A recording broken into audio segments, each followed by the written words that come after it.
targeted. 21-year-old Richard Montgomery was their only identified victim. We found out Richard didn't have a lot of money. His family didn't have a lot of money. He drank a lot. He stayed wherever he happened to be that time. But he had a group of friends that he would hang out with. Last time I saw Richard, and he was just hanging out, and it's just like a normal night. I'd had a couple beers, and I think someone busted his chops a little bit about money, you know. Richard just told us that he had a way to make money. He told his friend he had a gig where he was going to go make $200 real quick, and he'd be back in a couple hours. He didn't put in any details, and he really was very vague about it. It didn't seem like it was a big deal, you know. The last time Richie was seen was a couple friends of his. He was standing on Royal Road and 41 like he was waiting for somebody. Rich's trail went cold on the side of that rural road. Investigators began to speculate. Did someone persuade Richard to meet up with a promise of a paying job? And was that person his killer?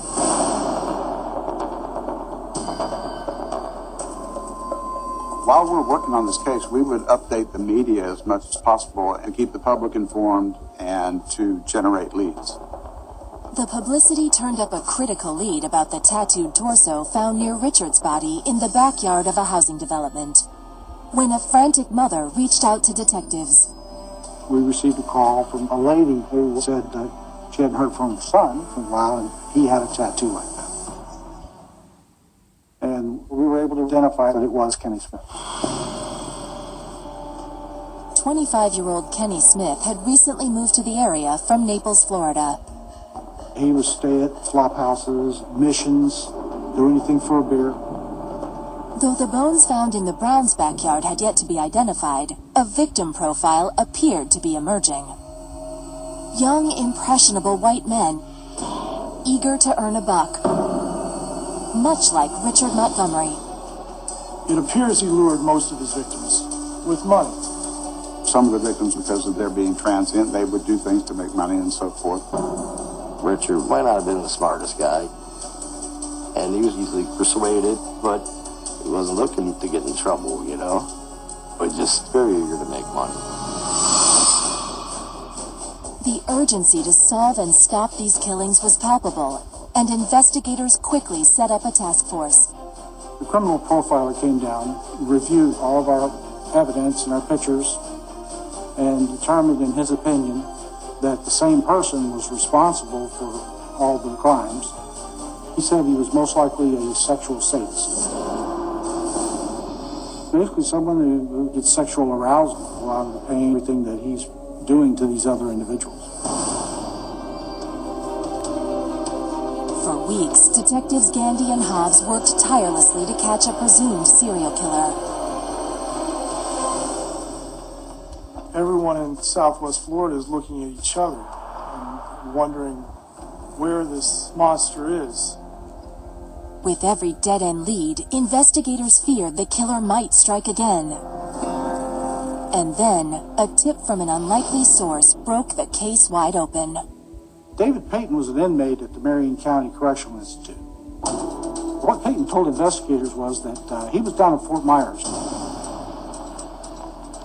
And a guy pulled up, offered him some beer, and they got in the car and started driving away.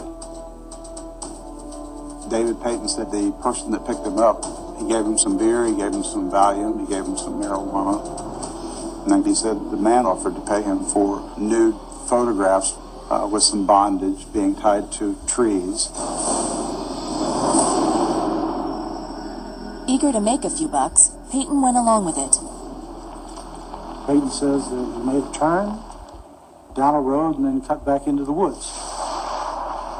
Moments later, the car hit a mud puddle and got stuck. Payton had asked, well, I can go back and push it out. He said the subject's demeanor totally changed, very authoritative, no, you stay here. The man barked at Payton to get behind the wheel while he got out to push. That's when Payton made a terrifying discovery. Payton looked around the back seat of the car. That's when he saw the rope saw a tarp and a knife in the floor. Now he's concerned. He came to realize that this was not about photography. This was about violence.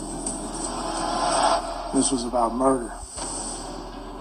As soon as they pushed it out of the hole, Mr. Payton just floored it and took off. He said he was afraid for his life. Peyton's head was spinning with fear, booze, and drugs when he was pulled over by the cops in Fort Myers. By the time he was found, the car had been reported stolen. That's what Mr. Payton was charged with, that and DUI. Peyton tried to explain his harrowing ordeal to the officers. Mr. Payton had a fairly extensive record. They didn't believe it. After we learned this incredible story, we did a little bit of research. The car had been reported stolen hours earlier. The car was actually reported stolen through Charlotte County.